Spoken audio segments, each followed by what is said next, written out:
I knew him, and obviously I'd been watching his movies. And there'd been a couple of times in the past where he sent me stuff and I wasn't available and all that sort of, it's unfortunate timing, whatever.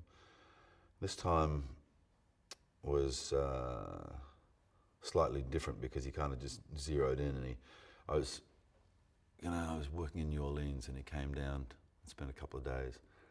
But on the phone, he said, yes, firstly, I'm going to tell you the title of the movie, and then I'm going to make you two promises. But don't react or say anything after you hear the title. Just wait till you hear the promises. All right? And he goes, Noah. Now here's my two promises. One, you don't have to wear sandals. And two, you'll never be standing on the bow of a boat flanked by a giraffe and an elephant.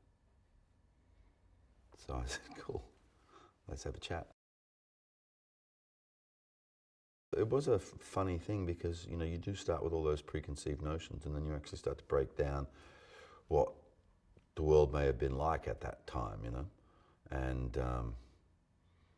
that's been a very interesting facet of this, looking into what's actually available in terms of how the world may have been pre-diluvial, And it's interesting to read the Bible, particularly the opening few sections, with that in mind. And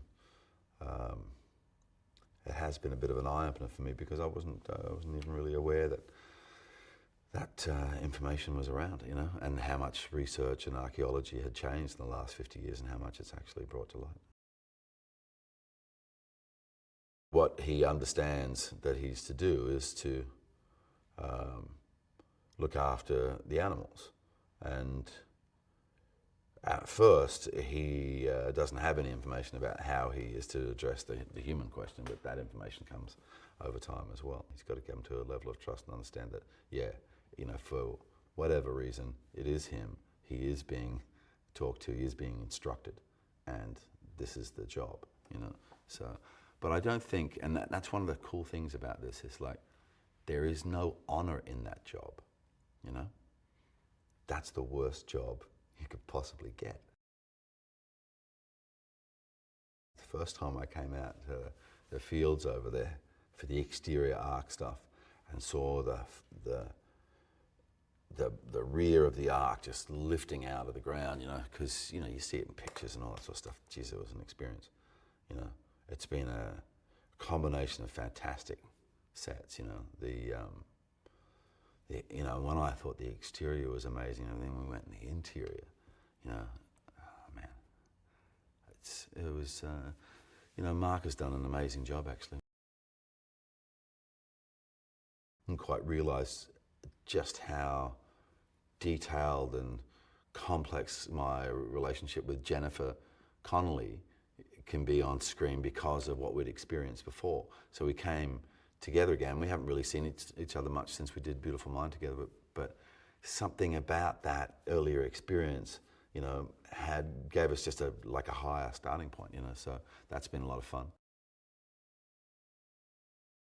Ray plays Tubal Cain, so he's the sort of, if there's a bad guy or a principal nemesis or enemy of Noah, it's Tubal Cain.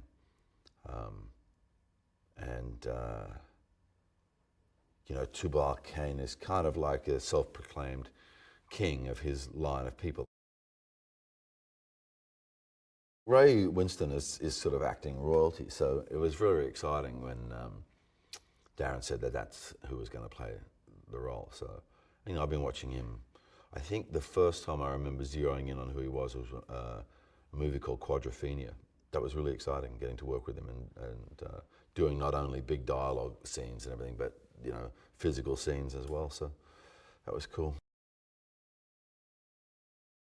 I knew that he was really good at being able to put those two worlds together. What is a real thing that you can only shoot X amount of, and what you can do to make that flower with CG. So that element of this, that technical element, I knew would be there. But I just had a lot of fun with him. And here's the other thing. He never stops directing. Even if it's a really, really long night and really cold and tough conditions and blah, blah, blah, you know, and other elements that may make it extremely uncomfortable. He never stops actually directing, never stops talking about, you know, the thing that you're pushing towards. So even when he's got something that he really likes, he still wants to talk about the opportunities to make that even more refined and even more specific. So that's the best thing for me.